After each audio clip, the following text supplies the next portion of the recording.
Hello, hello, hello. We are live. Um, oops, I have a bottle in the background. Sorry about that. All right, here we are. Let's see. So, today we are discussing how to start an agency from scratch. Keep in mind, I've read a lot of books on the topic. I also used to have a company. We called it the $1 Million Pineapple. We had 50 different contractors around the world um, working on the implementation side of certain things. I would manage the tech. Every time we tried to outsource the tech, we had bad experiences. So that's the realm that I'm coming from when I give you guys advice today. The book, for those of you who read it,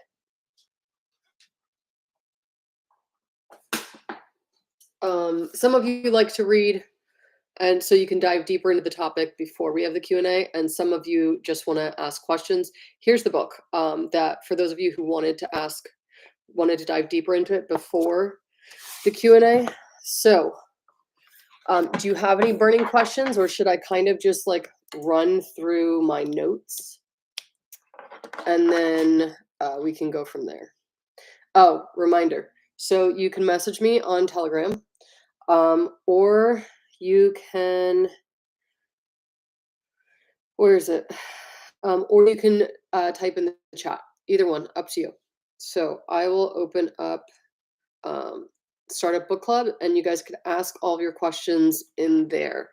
So I'm, oh, and I have a head cold right now. So if I randomly sneeze or grab a tissue, it's not you, it's me. Okay. There we go. Now, let's see. All right, so I recommended that you guys read up to page 48, which is everything up to building your agency's brand. So I'm going to go through this with you really quick, answering questions. Fruit fly in here, I don't know why. Answering questions. Let's see, turning that off. Answering questions for those of you who already have the Molo 9 software. All right, so first thing, this guy, I told you where my background is. And this guy, he has a boutique paid search agency that they average between 20 and 30 clients a month. And I think they said 3 full-time employees. So which means they might outsource some things, but for the most part, they're working as a very small team. For those of you who do not know about paid search, in the United States, we have an amazing tool. It's called SpyFu. With SpyFu, you can get a lot of data. Let me send this to you guys. You can get a lot of data about, people try to say that SEMrush is the same as SpyFu. It's not. SpyFu is literally just like on another level. It's absolutely incredible. You can get a lot of data about a client's competitors. So if you're new to marketing and looking, okay, V already has a question. Let me just finish this thought and then I'll answer your question. If you're new to marketing and you're looking to start your own agency and you're looking to grow something quickly, paid search ads are amazing to start with because you have this tool. I just shared it in the chat. It gives you all of the data for what your clients' competitors are doing with their best performing ads. Sorry, I need to hydrate. I'm out of breath. If it was not for makeup, I would look very sick right now. Okay, so let me go to V's questions. You said in the book it's stressed that having a recurring source of money is preferable rather than contracting for one-time projects. I get that, it makes sense. What if I really like branding? Can I offer that service as a subscription? You cannot. What you can do though, And the way that I specifically built Molo 9, after everything with the $1 million pineapple, what I did is I treated branding as a customer acquisition project. It's typically when someone is doing a branding project, it means, or a rebrand, it means that something bad happened, or their marketing is atrocious, or they're completely pivoting. So that triggers to you, hey, this company is not happy with their current marketing strategy or their marketing decision makers or something along those lines. They're going to want someone to rebrand and do all of their marketing at the next level. So that's why I think branding projects are an amazing acquisition strategy, because it helps you to find the people that literally are ripe for your services. Um, if you've done the Molo 9, if you bought the Molo 9 Elite Startup Toolkit, it has all my playbooks in there. Typically, what I used to do is I would start with a web design client or a branding rebrand, and the rebrand would include redoing their website, and then from there they'd say, "What else can you do?" Well, with the website, I would give them the option to upgrade and have SEO included. Well, SEO is an amazing reoccurring project. A lot of people like branding because it has design work. With SEO, you can have design work too, because you can create content that includes infographics. Infographics tend to get, if they're well designed, they tend to get a lot of shares. And a lot of shares means a lot of backlinks. A lot of backlinks boost the search engine rankings. So you can take your love of creating beautiful things, of design work, and you can transfer it from branding to SEO. Um, Thanks for showing up anyways. Yeah, of course. All right, so let's see, what else do we have in here? Their profit margin is 82%. You'll see there's 2 other books that we'll look at after this one that have different, they recommend different pricing structures. The biggest thing with anything in marketing is when you want to learn about a topic, don't read 1 book, read 5. So if you want to learn about SEO, don't read 1 book on SEO, read 5 books on SEO, because everyone has their own thing that they think works best. The only way to fully understand SEO is if you read from 5 different people's perspectives. All right, now let's see.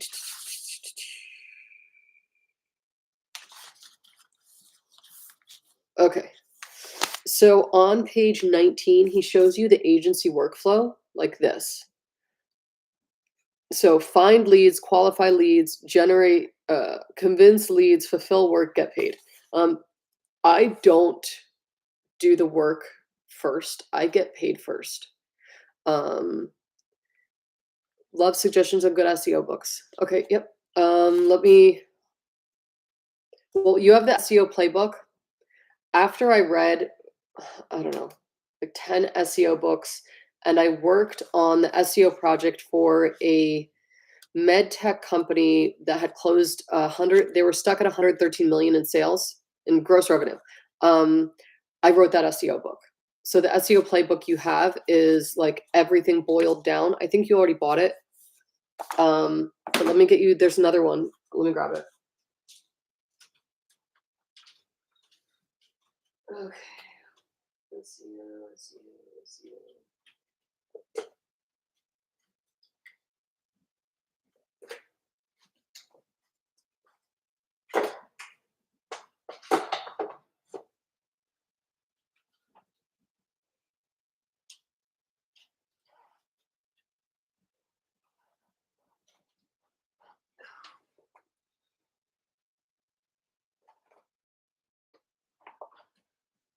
All right. Oh, there it is.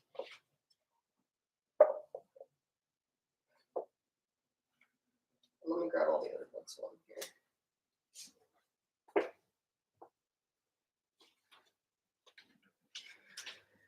Okay. All right. So this is the SEO book that I recommend. He comes out with a new one every year. He runs you through a lot of things that you can then like Google or ask Gemini. Don't ask ChatGPT, ask Gemini. for more information, Neil Patel also creates a lot of really good content on, sorry, my hair's uneven.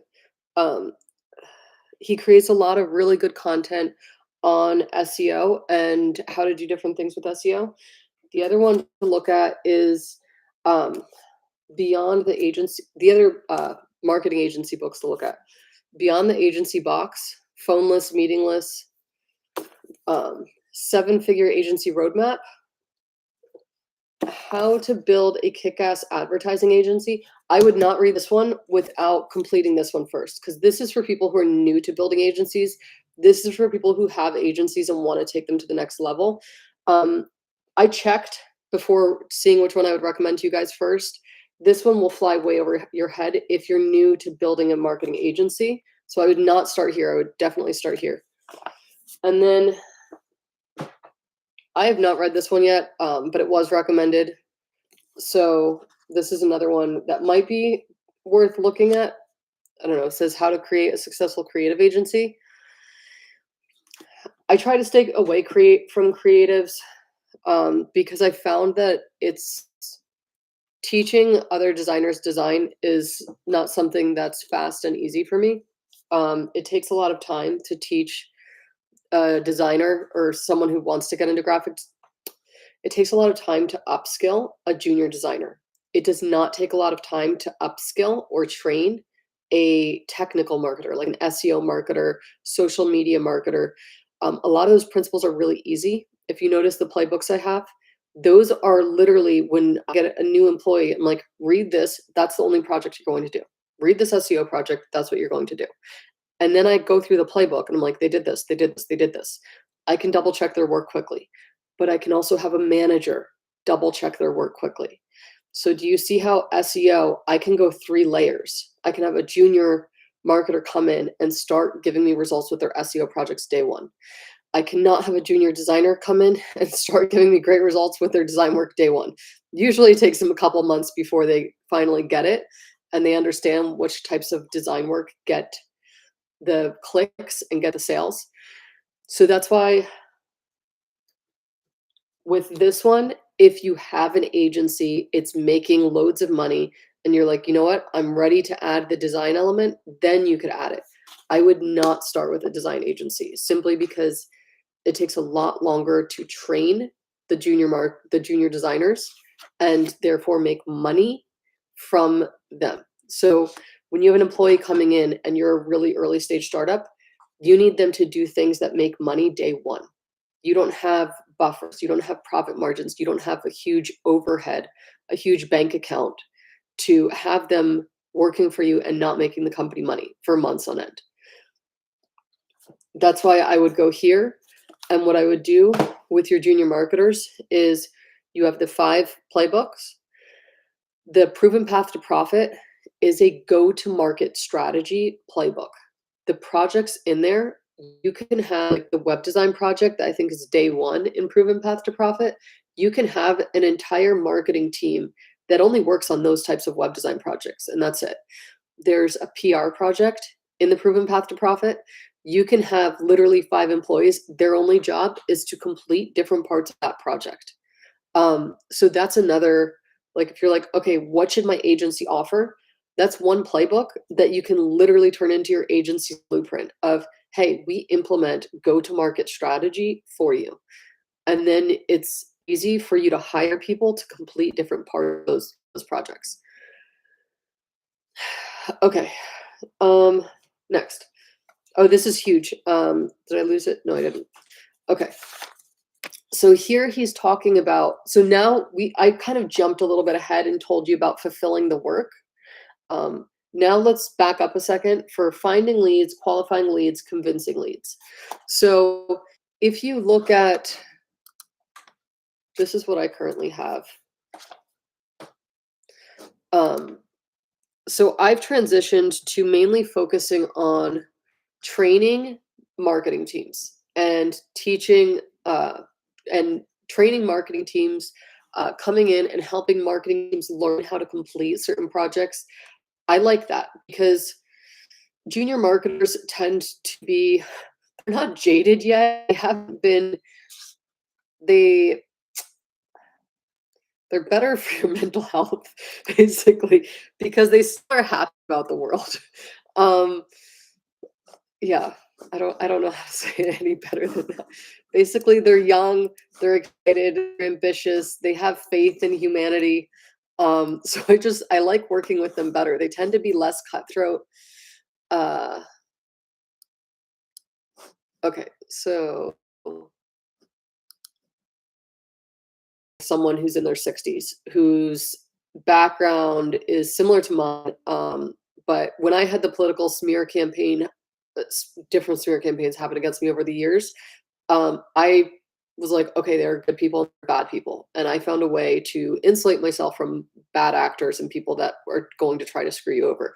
And some people that are in their like 60s, 70s, whatever, um, they're high ranking in companies. They haven't found a way to do that, or they have, but it takes a while to earn their trust. And because it takes a while to earn their trust, it takes a while for you to get your marketing projects done with them. What I prefer to do when I'm working on projects is I have the trust builders out there and I say, hey, I want to work with your junior marketers and I want to train them. Well, they're fresh out of college. They haven't been uh, they haven't been attacked by any crazy political smear campaigns. They probably haven't had stalkers or death threats or any of those things that would jade them and make them slow moving. So they tend to be very fast at completing projects because they're not constantly watching their back and double and questioning everything you teach them. So that's why I like to work with junior marketers. They're faster at implementing work. Um, so keeping that in mind, this is what I have.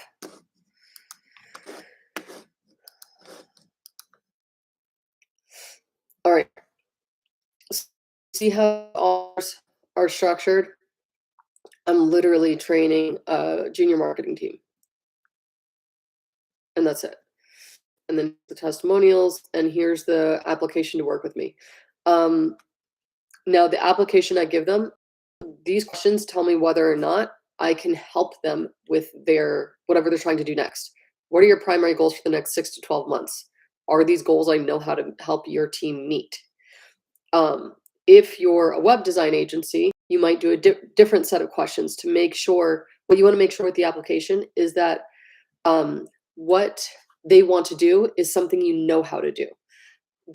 You do not want to say, oh, I don't know how to do that, but I'm willing to learn, because then they're going to pay you pennies for it, and you're going to be stressed about money, so you won't be able to do your best work, and it'll end up being like a nightmare for everyone. Okay, but the point is, okay, so you go to these are the packages I have where it says find leads, qualify leads. I have extra are just hyper connectors. All they want to do is drive business to people all day.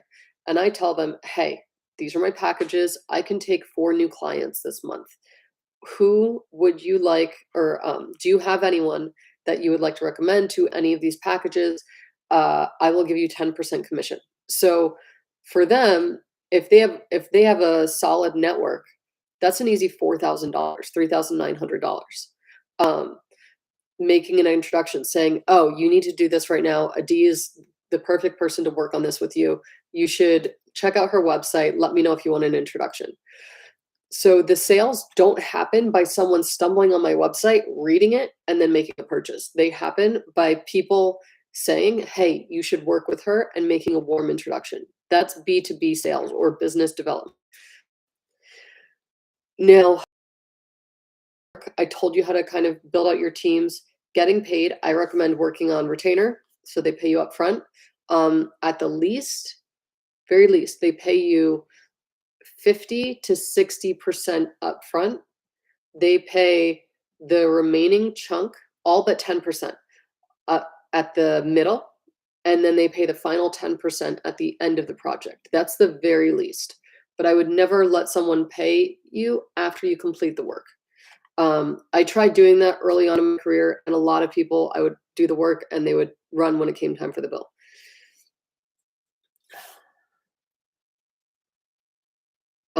Oh, the other thing that I do is The other thing that I do is I don't work with people I don't trust, and if someone makes me feel unsafe, I leave immediately. Um, you don't have time to get trauma from working with people who are toxic or would wish you any sort of harm. I also, for that reason, I prefer to do my work remotely with people. It's typically just safer. And I only work with people that I genuinely want to see win. And the reason I do that is if you study neurobiology, you'll see that um, when you emotionally connect with someone, you start thinking about ways that you can help them to be more successful, like whether or not you want to. You just subconsciously start doing that. You're like, this person excites me. I want to help them win with whatever their goals are.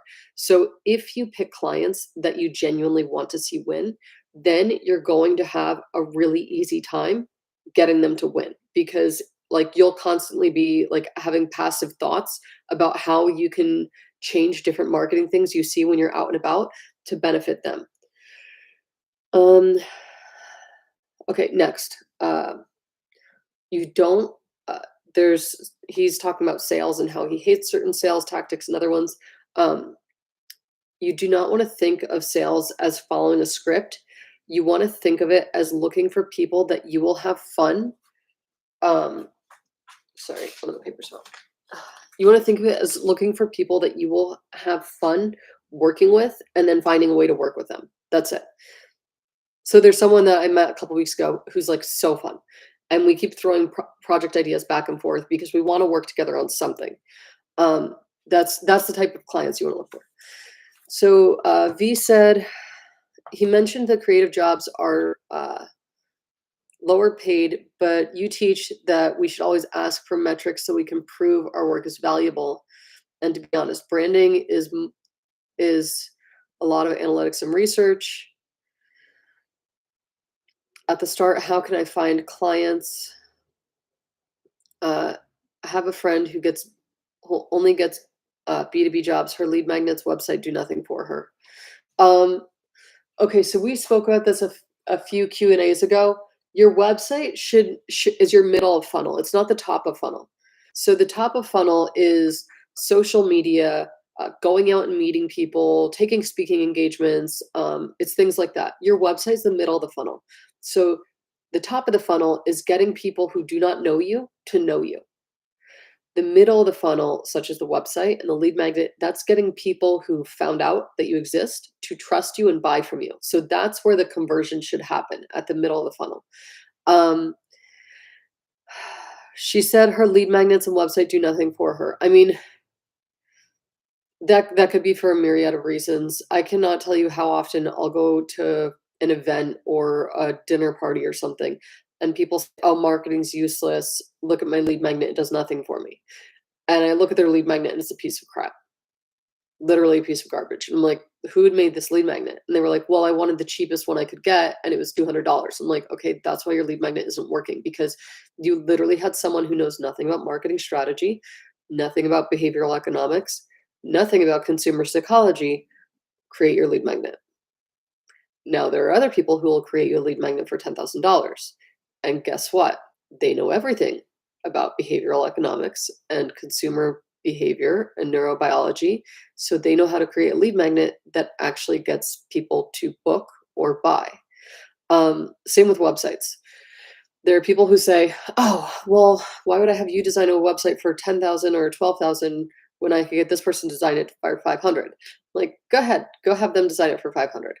And then they come back later crying saying the website doesn't work. It's a piece of garbage. It doesn't get sales. Website design is useless.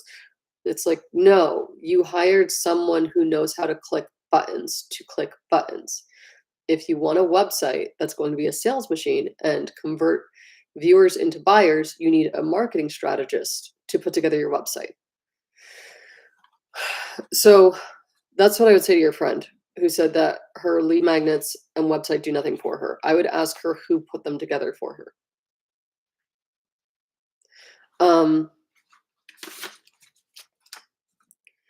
Okay. Now, in terms of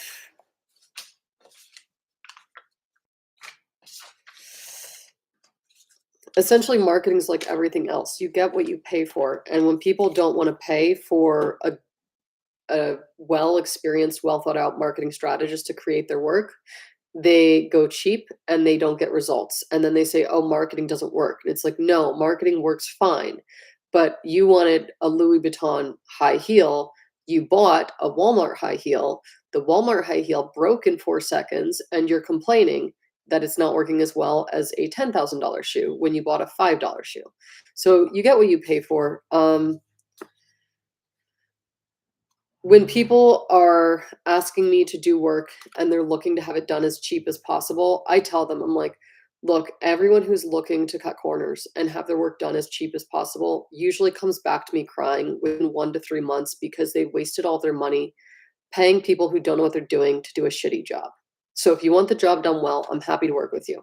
If you want to look for the cheapest option out there and not have something that actually works, I'm sure you can find a $5 website. All right. Now, determine how you want to deliver your agency work. Are you going to deliver it yourself? Or are you going to hire full-time employees and contract freelancers? I would look at, you have the Molo9 community. Everyone in the Molo9 community has my playbooks. You guys have been trained by me to follow my processes. So you know what you're getting. You literally can send a link from one of the Molo9 premium guides into the Molo9 Facebook group or Telegram and say, hey, who knows how to do this project and how much would you charge? I need it done. That's it. All right. Now, at the start, how can I find clients? You have to make sure that everyone everywhere knows what you do. So I went through a dry spell in my career where like I wasn't getting any clients. And then I realized like I had stopped sharing what I do on social media. My husband at that point didn't even know what I did. He's like, oh, she does something on the computer. If no one knows what you do, no one can hire you. You can say, what I would say is you're a revenue marketer. Revenue marketers are marketers who specifically know how to make a company money. That's it. What people should say after you have completed Molo9's training program is everything you touch turns to gold.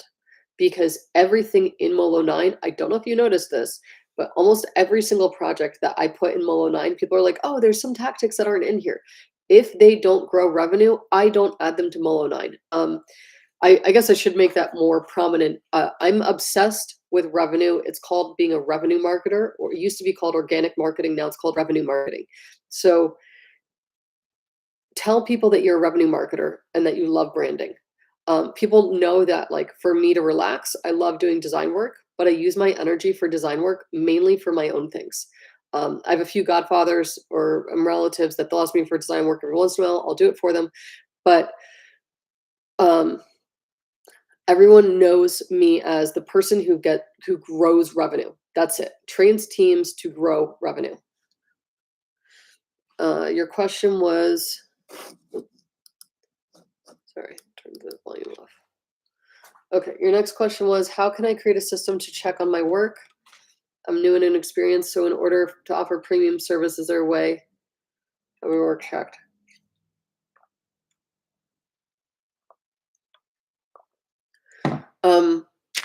We used to do this and we can bring it back.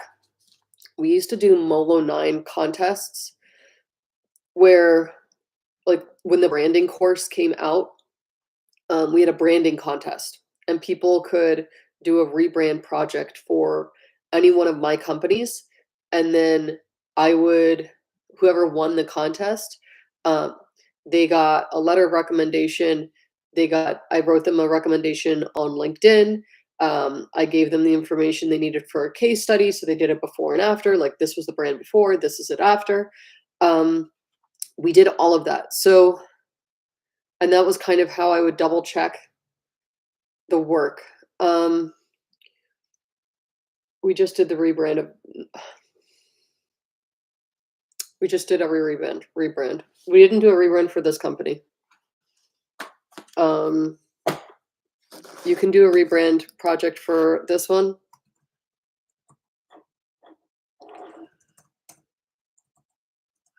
or this one.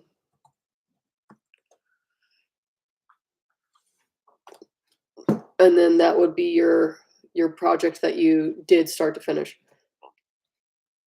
The other option we can do is a mastermind where you guys all do the projects together for one of the Mull9 playbooks. And then with the mastermind, you guys bring your projects in every week and we take a look at them to say like, yes, this works. Yes, I should tweak this. But keep in mind, you also have the Mull9 community. When you asked questions in there, people were quick to answer the questions you had because people love junior marketers because you're not jaded yet. All right. The other way to check your work, there's different communities on Reddit that are like roast my design or things like that. The problem with those is that some people will just write something mean just for the sake of writing something mean. The other ways to have your work checked are to hire a mentor, join a mastermind. I'd love to do a mastermind group.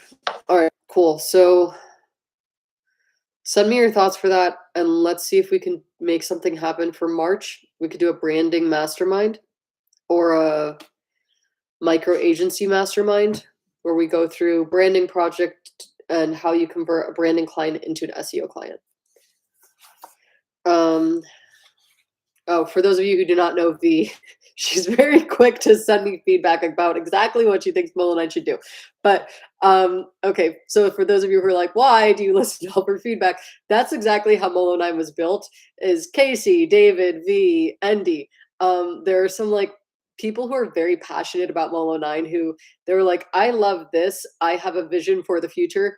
And we literally have built an entire software company taking feedback from the people who use Mull9 software. So yeah, that's how we work.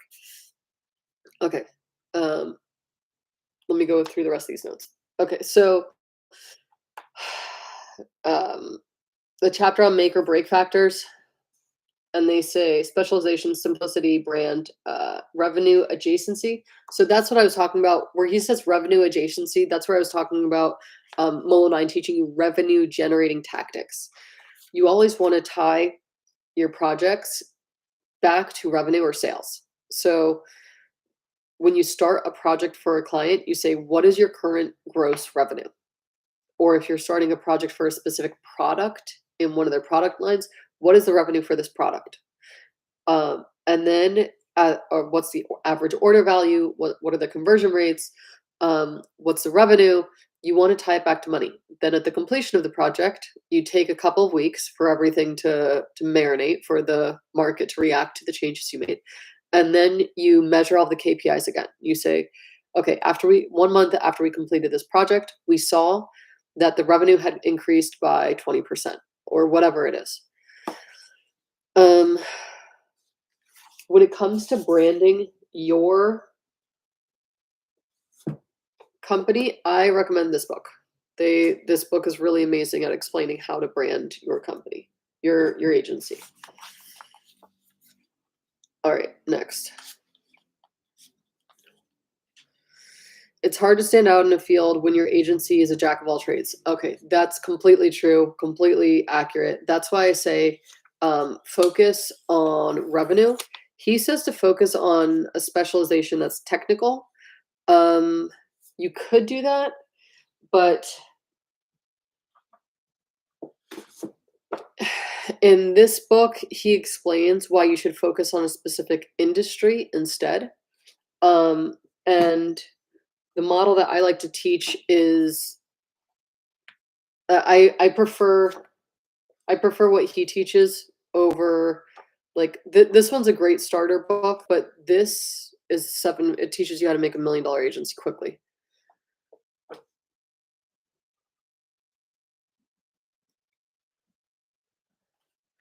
Okay, so if the startup has zero sales, I would be very careful with what you promise and the goals you set, simply because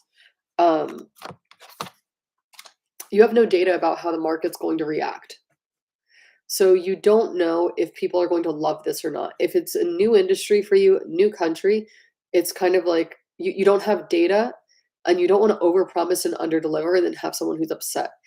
If you'd been in the marketing world for like a decade or like me, 15 years, and you had worked with all these industries and you had worked in or in this certain country, which I know you're new to, if you had any of those things, you would know the types of KPIs that you could set and promise and deliver on. When you don't know what to deliver on, then don't deliver on KPIs. Don't say, "Oh, my contract is based on getting you 2000x." Um, the fashion company that we grew by more than 4,200% in 9 weeks, they just had heard about the other I just worked on a tech company's international expansion. So they expanded from Spain to the US to Latin America. And with that expansion, they like I got all these people were like, "Who are you? What do you do?" Da, da, da, da. So with them, they just hired me to work with them, period. And I met with their chief marketing officer um, once a month. And with the chief marketing officer, um, and then I taught him how to complete different projects and how to guide his team through completing those projects. So I didn't promise him anything.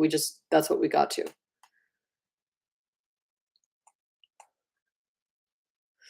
Yeah, do the market research, do the branding, and then track their metrics, and then offer to optimize things as you go.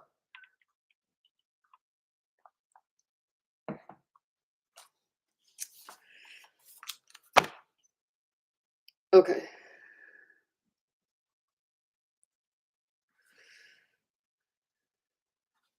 Now let's see. Okay, so with the online marketing brain, if you do those projects, they're supposed to be efficient. They're supposed to be easy to do.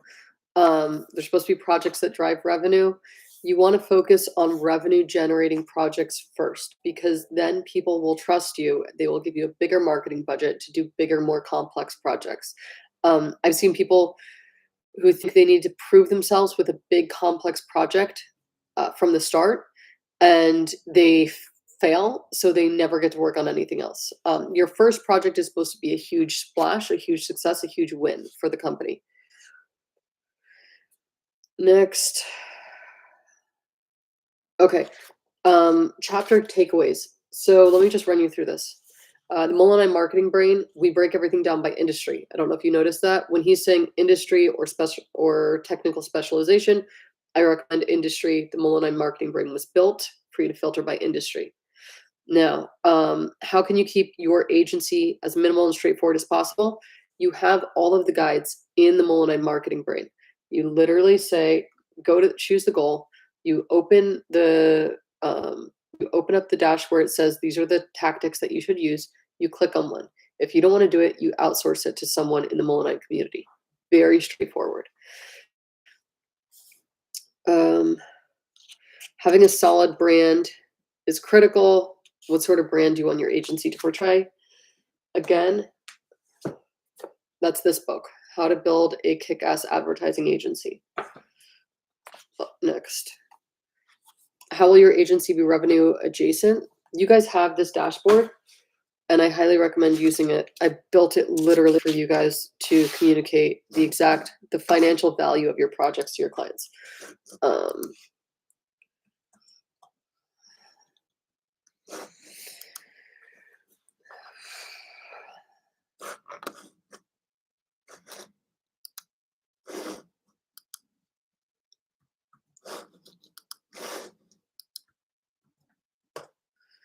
All right, let me show you what my version of the dashboard looks like. Can I do that? No, it's not going to let me. All right. I will share a screenshot in Telegram. Give me 1 second.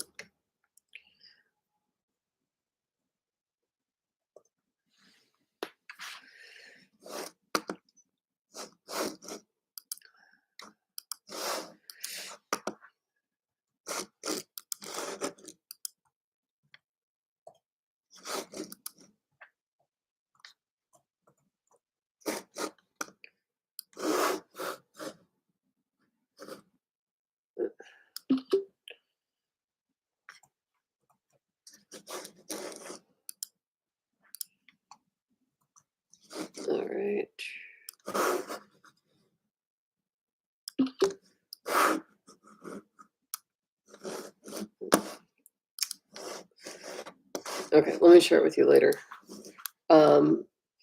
You have the link there. Okay.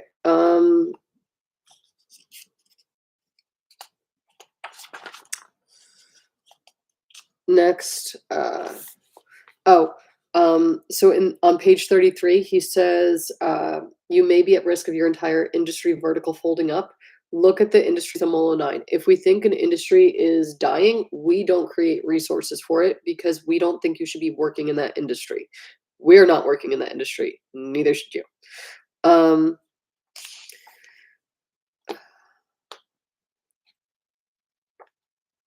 Okay, next. You don't necessarily need to be the best at everything. You do need to understand the basics of everything.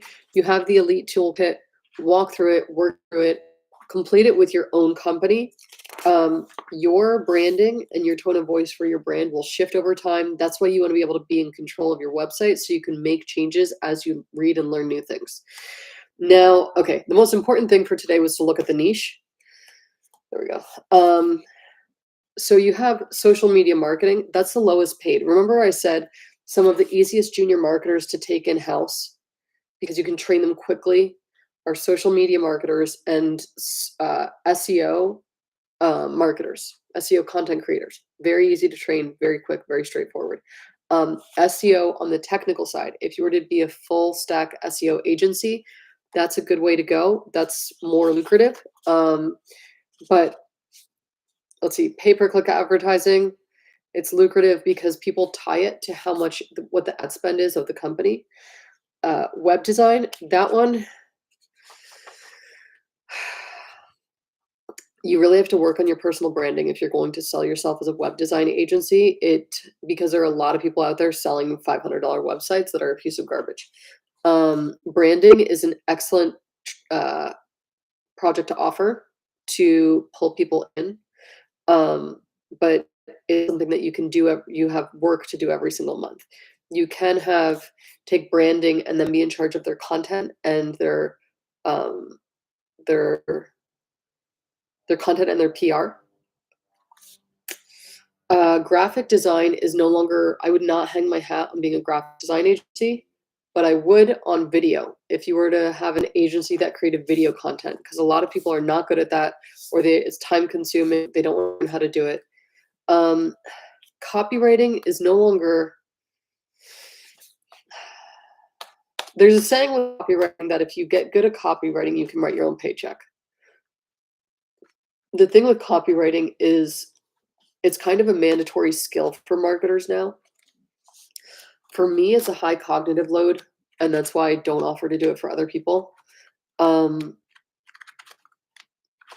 So that's my take on copywriting. Marketing, I think, is a great one. It combines graphic design. You have to understand the timing of delivering the emails. If you can do email marketing where you're taking assets that are created by their team, it's an absolutely amazing one. Conversion rate optimization, I love that one.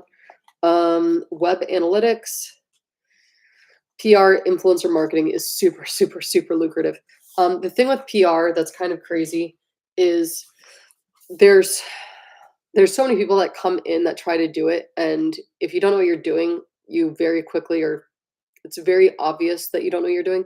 So it's one of those things that you don't have a lot of competition because very few people are skilled at this. And you need to have a network to leverage in order to get results for your clients. So if you don't have a huge network, you didn't go to a top business, you don't belong to an exclusive networking group or anything, then PR is not the best one to start with. I would start with something like SEO, branding, moving into SEO. In the branding masterclass, I explained to you literally how to take a branding client and turn them into an SEO client. Branding, SEO, pay-per-click, email marketing. Web analytics is okay. The thing about web analytics is you have to be technical, and a lot of people that use Molo 9 are not tech-savvy people. That's why I don't recommend that one, just because the marketing that we use to pull people into Molo 9 is specifically for non-technical marketers. But if you have tech skills, web analytics is a great one.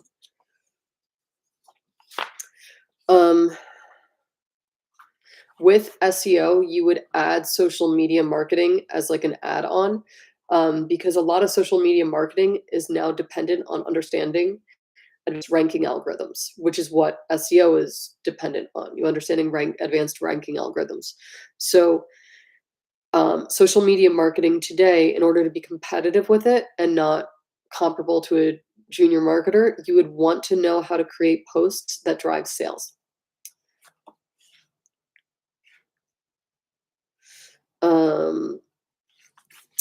I would not hang my hat on social media marketing.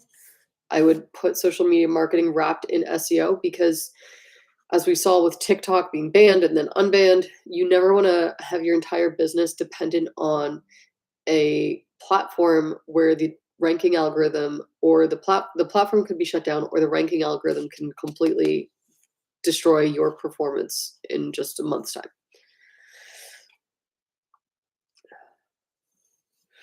Oh, okay. And then for those of you who want to know how to win at SEO and charge a premium, projects in chapter 9 of my book go through specific, we were talking about this earlier as well, with the middle funnel marketing, which is like marketing material content that's supposed to convert website visitors into buyers. Chapter 9 of the book that I wrote, here's the link, 1 second.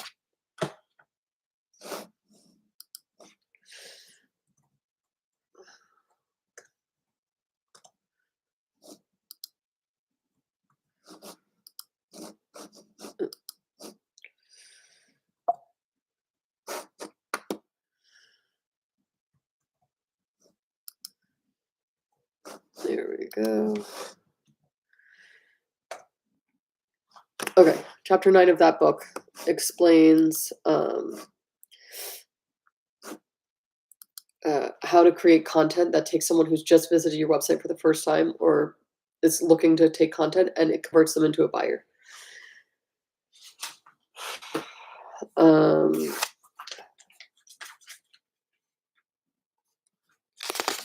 Okay. Copywriting, you should definitely be using ChatGPT for copywriting. When chapter 5 of the book that I wrote is all about how to use ChatGPT to make more persuasive content, using a more persuasive copy. Copy is the name given to any text that you put in marketing material. Okay. What's next? Conversion rate optimization. Actually, I'm thinking about changing my agency to specialize in conversion rate optimization, and then I would just literally come in to double check work for you guys when you're not sure why it's not performing. And then you bill it. Okay, influencer marketing. You need to have a network to do that one. Okay. Oh, so this is the funnel that you guys are supposed to use with your clients. Okay, give me 1 second. I'm sorry. My nose is running.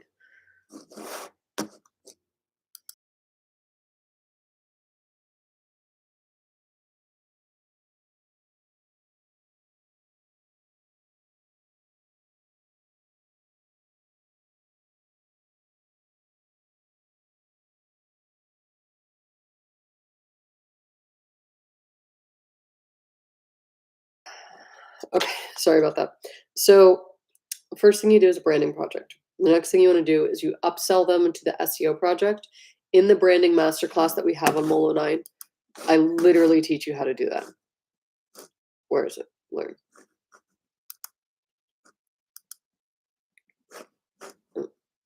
Courses. Sorry.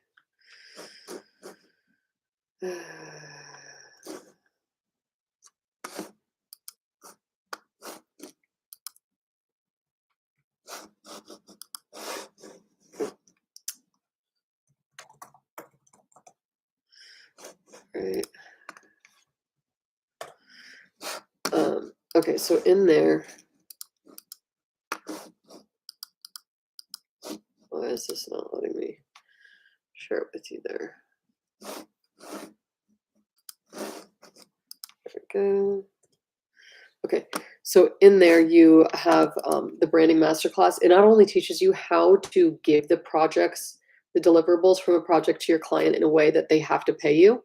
Um, it also teaches you exactly how to upsell the client to SEO, get them excited about the SEO project as you're completing the branding project for them. Um, After that, you want to drive traffic to the content from the SEO projects via social media marketing, email marketing, podcasting, and you just repeat steps 3 and 4. So creating content, driving traffic to it. You could do that for eternity. So someone comes in with a one-off branding project, then they go up to your SEO project. And then you do social media marketing, PR, email marketing, driving traffic to the SEO, and you just do that loop on eternity. Okay.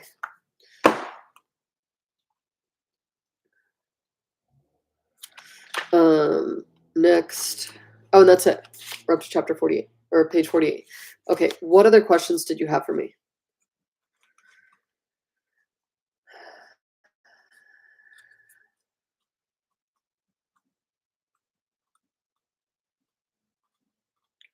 And what do you think of us?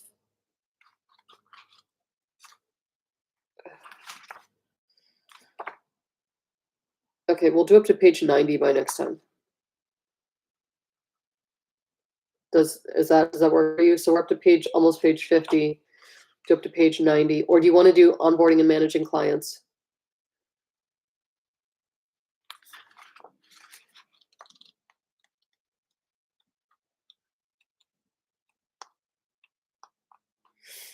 So what we would do before next time is building your agency's brand, starting your company, getting leads, selling to clients, onboarding and managing clients, managing fulfillment.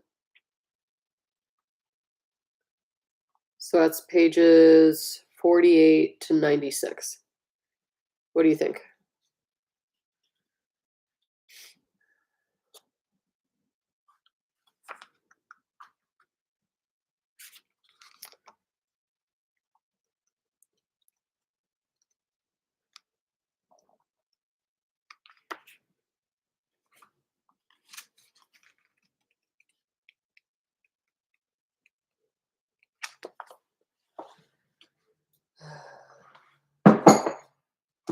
All right.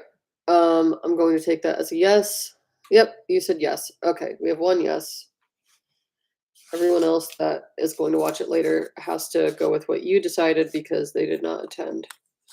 And if you guys want the live Q&As to happen at a different date and time, you have to put that into the Telegram group. All right. Cool. I will see you back online in 2 weeks. Bye.